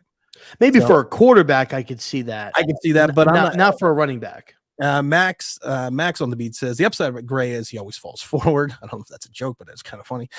Big Don says 86 Joe Morris, 2006 David Tyree, 2010 Keith Bullock. Let's not talk about the Keith Bullock signing. That was an awful fucking signing. But he did play on the 2010 team. He did play on that. Christy says, I was okay with Gray, but I watched his tape and his looseness is there. He also always has the first guy miss. So you're talking a guy who can get 5 to 10 yards a clip, but no big runs. That's actually kind of if you watch that's actually a very astute observation. If you watch the film, we got the two dropping in the big super chat saying, Tim, Barkley's problem is you're always looking for big chunks of yards. You become a hero, then you might not come around. He keeps getting hit and injured often. I'm going to say one thing about Saquon Barkley, and I think this is a misconception. I don't really want to get on Saquon Barkley too much. Do you, besides him tearing the ACL, Rob, which was a non-contact injury, when he got hurt his sophomore year or second year, he got hurt his second year. Do you remember how he got hurt? Wasn't it like out of bounds? Like it rolled, like the way he got tackled, or it was like the way he got tackled and they rolled up on his ankle. It was on the, it was against the Bucks. Yeah. He got hurt going for a high pass from Daniel Jones out of the backfield. And then he landed wrong on the ankle. Yes, because he tried to go for a high pass. Last year when he rolled his ankle at one point in time, he got it stepped on a Dallas game, but it was also off a bad pass from Daniel Jones. So no, I thought that was like after the play where like he was like kind of walking back. But it was a bad pass by the quarterback. He didn't make the play. All I'm saying is this: the last two, if we want to talk about things, your quarterback needs to put your players in positions to catch the ball. Everyone talks about that drop Saquon had on that 4th and whatever it was in that one game last year, but it was a bad throw by the quarterback. He actually had to come back for the ball falling down backwards. So everyone wants to blame Saquon Barkley for everything, but sometimes we don't look at the what started the play.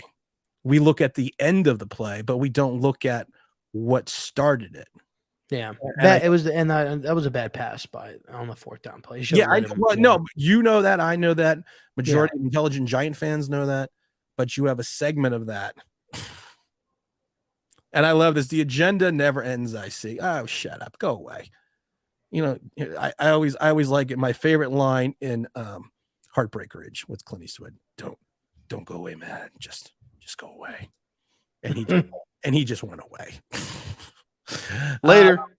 Later. Oh, I'm sorry. Not that one. Get nothing. You lose. Good day, sir. You got wonked because I don't deal with stupidity. Because I don't have to deal with stupidity. I'm old. I'm not going to get into the other picks because honestly, after round 5, I mean, honestly, after round 2, it's always been sometimes for some players, even after teams after round 2, it's a crapshoot. You know, so like I said, the guys you draft in the later rounds, they are what they are. They were drafted in the later rounds for a reason. Same thing with undrafted free agents. They are undrafted free agents for a reason. So, you know, I like the Trey Hawkins pick though. I thought Trey Hawkins is a solid pick. An old Dominion player. Yeah, 6'3", 195. You know, good. He scored really good on some of the drills. In the top 10 percentile on there. So maybe a safety. Potentially, but I like him as a player. And then the Owens kid, I think is going to be a depth special teams guy. I think out of Houston, I want to say, the Owens kid. And I know everybody's getting high on the Bryce Ford Wheaton. I like him out of West Virginia. I think it was a solid pickup. The fact that he went undrafted is kind of shocking to me. But when I watch a lot of his film, he's got one thing I do notice after talking with some people is he doesn't go for the ball. He waits for it to kind of hit him in the breadbasket, but he's got really, really good body control, good speed, 6'4", 220, runs a 4.3. He's got good speed there. So I think there's a lot of uncapped potential that if you can, get him, work him, coach him up, I think he could definitely be a good piece. There is I believe I can't remember the exact number, but any pick after the 5th round, it is something like a 23% chance that player makes the team. This is going on average for like the last 50 years. An undrafted free agent has like a 9% chance of making the team. So 90% chance? 9. Oh, 9%. 9% chance. That's why I say anything after 5th round for me is like a total crapshoot because, like I said, I believe it's like a 20. I think over the last 50 years, I think it's like picks after the. Now you also have to take into consideration at some point there were 16 rounds and 22 rounds, but teams after that there was something like 23% chance, and undrafted free agents like an 8% chance or 9% chance. We used to have the stats. I forget what they were. Exactly. That's why I never really get into all that. Let's just get to a couple more of these because the Knicks are on at 1. Can we ignore Barkley crap at one point? Let's cheer him, get him signed. I hate the garbage. Barkley is still the offense until proven otherwise. Yep, you're not wrong. Any of the undrafted free agents signed intrigue you? I think Rob very succinctly talked about that. Let's see here. We drafted Gray because after this year we don't have any other backs posting. Well, then you just draft someone or you sign a free agent. Let's see here. What do y'all think about the draft? I'm a little surprised the last pick not being a guard, but supposedly the Giants have the best value draft wise. Again, that's yeah. Yeah, I think they signed an offensive lineman, like a guard that's off of the UDFAs. I think they got a guard. But we'll see what they're able to do. See what I think they're confident in the guys that they have. I posted a tweet. We have a lot of depth at the guard position. A lot of players. Just like I said, you got Glowinski, you got McKeithen, you got Azudu, you got Bredesen, you got Lemieux. You've got the guy Wyatt Davis Wyatt Davis on roster for 2 years now. Yeah. So, and there's a couple of other guys. So you have like 6 or 7 guys. I see this as question mark, bad, bad, question mark. And this is the same situation we got in trouble with 3 years ago when we had the same thing and we didn't take any offensive linemen because we had all these guys on the roster. Well, I think there were other areas of need than addressing the guard position in the draft. Like linebacker? I think, like linebacker? Well, I mean, look, they got they drafted they signed an undrafted free agent. I think 2 linebackers. One is from Ole Miss, and then there's another one that they got from. What's the percentage of undrafted free agents making an NFL roster? I mean, 9%, but I mean, look, at the end of the day, they drafted Darian Beavers last year, which I think they have high upside on. Obviously, they signed Bobby Okereke. They re-signed Jared Davis. You still have, Micah McFadden. So they do have depth there. Your 2 starting outside linebackers? Like going into the year? Yeah. I mean, obviously, it's going to be Tibbs and Aziz. And then obviously they're actually more rotational players on both the defensive line and linebackers. Yeah, but they're outside linebackers. Well, they're listed as outside linebackers, but you have Aziz is more of a pass rusher. Yeah. Kayvon Thibodeau, I would say a lot of his most solid plays came from the defensive end position, especially the big play with the fumble and the recovery for a touchdown. That came from the defensive end position. Who are your 2 starting outside linebackers that are going to help your defensive ends control the edge and play against the run? If you're calling the ones that are in the middle, I was going to say it's going to be Beavers and Bobby Okereke, or probably maybe Beavers and off the ball middle linebacker. So who are 2 starting outside? It's like I said, it's not a trick question. Who are 2 starting outside linebackers? Yeah, but we don't have outside linebackers that play. You have the 2 middle linebackers, which last year was Jared Davis and what's his fucking name? Jalin Smith. And then you either had Aziz, O'Shane, Hattie, Tibbs playing on the outside. We only had two linebackers playing in the middle, which were your middle linebackers. What was our biggest deficiency last year? Middle linebacker. On defense. No. What was our biggest deficiency in last year? What? As far as like good play? Defense, what was our biggest deficiency? Middle linebacker, which we addressed with Bobby Okereke. Also, I would say that was part of our deficiency. Off tackle left, off tackle right. But they don't have. Those were our biggest deficiencies. The biggest problems that we had last year was Cleveland Browns showed the NFL the way 3 years ago for the Giants. You just keep running the ball off tackle, and then you bust it up the middle, and then you go over the top. In a lot of ways with the Wink defense, not much changed because we were one of the most porous running stopping teams because of the fact that our linebackers, not our middle linebackers, our outside linebackers, didn't understand the philosophy of driving the traffic back into the middle of the field into Dexter Lawrence and Leonard Williams. And then Leonard Williams, when they did drive the traffic into the field, didn't play well. We actually had better statistics when Leonard Williams wasn't in the lineup in reference to stopping the run when people were forced off tackle to go back inside. They go back inside the tackle box. No, but when Wink was in Baltimore, you had Matthew. Wink's not. I know. No, Listen, but what I was saying is that when Wink was in Baltimore, they didn't have outside running backs. They had Matthew Judon, which was a pass rusher. He was an edge rusher that played both outside and rushing the passer. Terrell Suggs was still there, who was an edge rusher who played outside.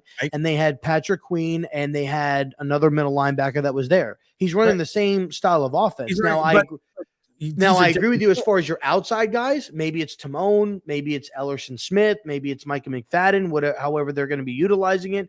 Maybe they look at Jared Davis as an outside backer because Jared Davis played right outside linebacker when he was with the Lions. So maybe they view him there.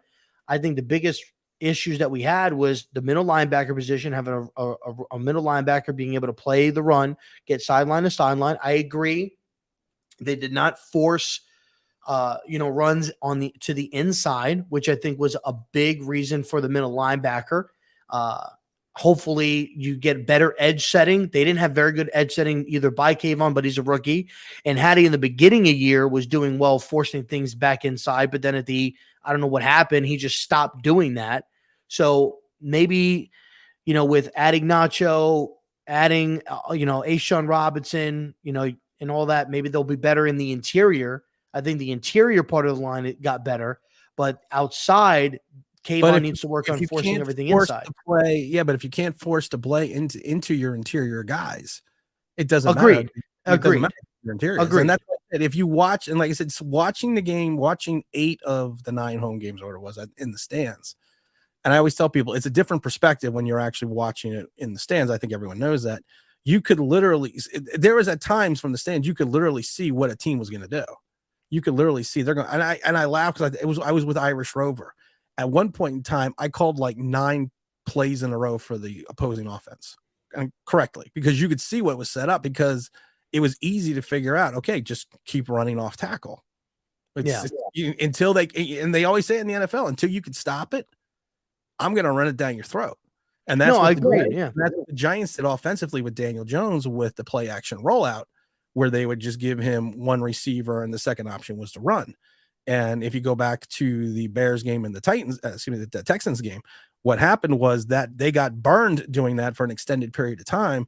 And then the teams figured it out in the second half and they shut down the Giants offense. And those are 2 games we almost lost because our offense sputtered, because they figured it out. If Daniel Jones rolls out, he's either going to go to the tight end or the run. So I put a linebacker between Daniel Jones and the tight end and either make him throw over the linebacker, you bring up safety help to cover the tight end or the running back. And if he can't throw the ball, you just don't let him run. No, and I agree. The outside contain needs to get better. And I think that's something that Kayvon needs to improve on this year, is forcing things to the inside. I think Hattie needs to do that as well. Azeez is a pass rusher, so I don't expect him to be very good on run support. He's there to get after the quarterback. But I think having Bobby Okereke, and I'm hoping and have high hopes for Darian Beavers. He looked good in camp. He looked good in preseason. Unfortunately, he tore his ACL, but he was a guy that coming out, you can run sideline to sideline, can get down the line of scrimmage, doesn't get caught in the wash. Bobby does a really good job. He did a lot of that, especially when we were running a lot of the similar things that you were just talking about. We ran a lot of those similar things against Indianapolis, and he was right there making the plays. So I think it's going to help now that you're going to have these big guys like, Dexter Lawrence, like Leonard Williams, when you have a middle linebacker that's able to help get that outside contain. But it's going to come down to Kayvon and Hattie. They're going to need to make sure that they contain it outside. And then the last thing I'll say is Joe Shane was asked about, the edge rushers and said, well, they brought up Ellerson Smith and things like that, but they always have their backup resources. So I don't know who's available out there, but I wouldn't mind if you get a veteran, somebody that's good, that can play both on the run and the pass. I think, what's the guy's name? Houston. I don't know his first name, but, I think he was with Baltimore. I think he's a free agent. He plays both. I know he's an older guy, but he plays the run and he can pass rush. I think that would be a nice pairing there if they can get him on a cheap deal, or whoever's available, whatever their backups are. But I think the linebackers will be good. And I think Micah is more of like an outside backer than he is an inside backer, in my opinion. I want to go through this real quick because I got to get out of here. Stanley says, sorry, Tim James. I think LeBron James is the most overrated player in the NBA. I can't wait to see the Lakers get eliminated. I think he's overrated. I don't think he's the most overrated player. I think he's overrated in the playoffs. But I'm a Jordan fan. I think Jordan is 10 times a player that did 10 times more for the league than LeBron James has. And I saw Michael Jordan in his prime. So I can tell you, I saw him when he put up 57 in the Garden. I mean, Michael Jordan could do whatever he wanted to do. It just, a lot of times he did what he was told to do by Phil Jackson. I think his statistically, while Jordan's stats were phenomenal, they could have been even better. If he didn't play with the likes of Pippen and Horace Grant and BJ Armstrong and other players, but it is what it is. Big Irish Rover Super Chat said, Jim just wanted to shout out Dom and Rob for holding down the fort on Thursday. I enjoyed the stream. I changed it for him. I enjoyed the stream. Live. Looking forward to the draft class, connecting for the roster spots. Big Dash says edge setting needs help, but the inside linebacker play was blank. The inside linebacker play was bad, but like I said, it was also bad because of the fact that our run at times, our defensive tackles were allowing players to get into the second level. The whole run defense was just bad last year. But if you don't know how to maintain and set your edge, you're just going to run off tackle all day long and then go play action. Yeah, but do you think it's all right, Irish? But yeah, but do you think, and I think a big part of this is because I think the D linemen, I think guys like Dex and guys like Leo knew that the interior line play, you had young guys that were there in Micah McFadden, and then, you had Jalin Smith. I think from the D line, I think they tried to hold up more than what they really needed to, as opposed to just doing their job. I think they were trying to do more to try to keep the run at bay, because I think they knew that their linebacker core was not – their interior linebacker core was not very good.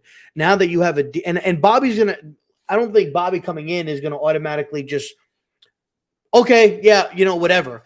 Bobby's going to have to earn that respect. But I think once Dexter and once Leo know that they've got a good solid middle linebacker back there in Bobby, and if he proves to them, hey, I'm going to be at my spot, I'm going to do my job, I'm going to do what I got to do, then I think you'll see the defensive line improve in the run game in the interior. I think you'll see it be better, because I think Dexter was trying to do way too much last year. I'm going to agree to disagree with that, because of the fact, go back 2 years when Dalvin Tomlinson left, Dexter Lawrence had a down year. There's statistically, play-wise, he had a down season, but he had a middle linebacker in Blake Martinez that had 150-something tackles that mopped up when he made a mistake. The problem was the Giants' defensive tackles still missed too many assignments, still missed too many tackles, but 2 years ago, you had a middle linebacker that was playing 2-3 yards off the line of scrimmage. That was inside. Yeah, you're talking about Blake. Talking about Blake. That made up for the deficiencies of the. I don't think the defensive line play got any worse last year. I think it was the same as 2 years ago. I just think the difference was you had a middle linebacker who was not allowing anyone to get into the secondary. I think it was flopped last year.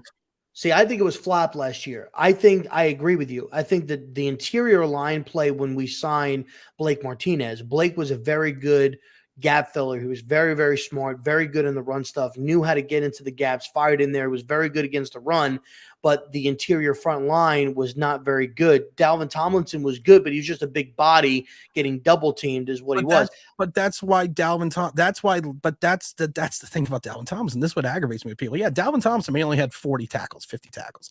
He was a great player. His job was to do the dirty work. His job.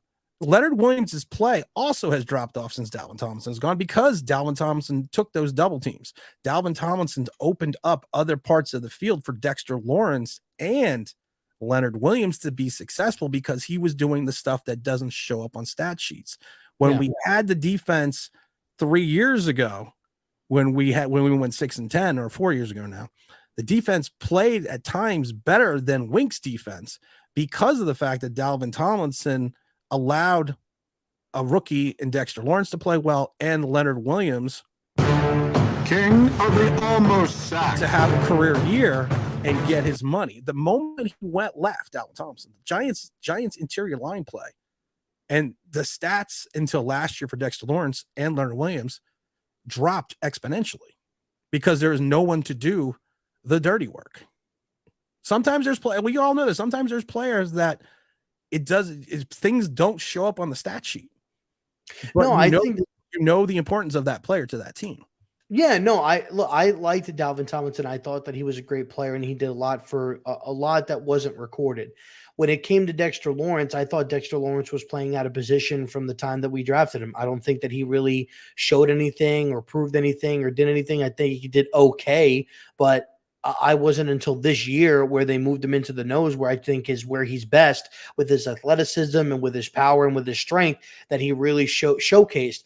I think the biggest part of it that I'll say this, if we had Blake Martinez back there playing middle linebacker, I think we would have had a better run defense last year than we did. And I think we just had inexperience at the linebacker position where you cannot stop the running game. I think it's going to be improved this year, because I think, again, second year in the system for the defense with Wink, having a better interior linebacker in Bobby Okereke that you signed in free agency, and hopefully maybe Darian Beavers, who played well in college against the run, against the pass, a versatile guy, can also be a good fit, and the run defense will be a little bit better. But I agree. I think that they undervalued Dalvin Tomlinson. I wanted them to re-sign him and tag Leonard, but they ended up signing Leonard, and then they didn't tag Dalvin, and they ended up losing him. And the two replacement players that they got for Dalvin Tomlinson, what did their total salaries equal? You know? I don't remember who we got. I think didn't we get Danny Shelton? Danny Shelton. replace- Yeah, but their two salaries combined equaled $10 million. Which is what we could have paid Dalvin. How much did Dalvin Tomlinson get in Minnesota? I think he got like 12 or He got 10 million. No, he got 10 million. 10 or 12. He got $10 million. Yeah. His first year was $10 million because I did a video on it saying, how do you sign these two guys for 10 million when you had one guy you could have signed for 10 million that's 7 years younger than one guy and 5 years younger than the other guy who's played on a Pro Bowl level for you. I'm going to get to the last ones because I got to get at. We both got to get at. Dalvin Tomlinson did what Leonard Williams couldn't. Leonard Williams gets stood up, pushed back, and can't stand up to run. He is slow. I don't think Leonard's slow, but I agree with everything else. We're gonna get out of here because the Knicks are on at 1, and I have to go watch that because everyone knows why I may love the Giants. The Knicks are my passion. I want to thank Big Rob for coming in this Sunday again. I want to thank everyone that came into the super chats and everything else. We only had 54 likes, but I kept telling people, forgot to tell people to like the likes. We had over hundreds of people in the chat today. So like on your way out. Then they just came here to see me. I'm just kidding. How about that? How about like on your way out? Just like we liked Rob on his way out, and now he's out.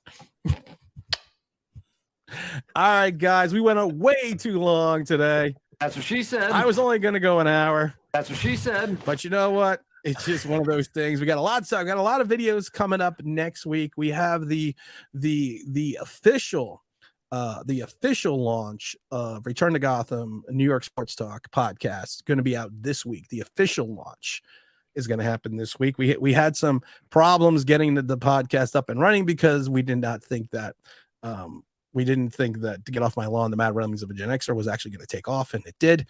So we had to put the other podcast on hiatus. So you got another chance to listen to me talk all about New York sports. It's already up on iTunes. It's Return to Gotham, New York Sports Talk. Make sure you stay tuned for that. We talk about everything from the Giants to the Jets to the Mets to the Rangers to everything else. It's a good show. This is a good draft. We got a lot of fun. We got a lot of fun. End it the right way. You got to end it the right way. How do I have to end it? You know what to do. No, I don't. You know what sound to play. Bringing you the smooth. Oh, yeah, well, that's fun. I'm talking about the other one. The old, Not worth. Which one? the one you come on, you know. No, I don't know. The traditional exiting sound. All right, everyone. This is Tim. This is Rob. This is New York Giants Sunday. Our Sunday Giants. The draft is over. We got the season coming up. A lot of good videos coming up. Appreciate everyone for hanging in, hanging out. We are out of here.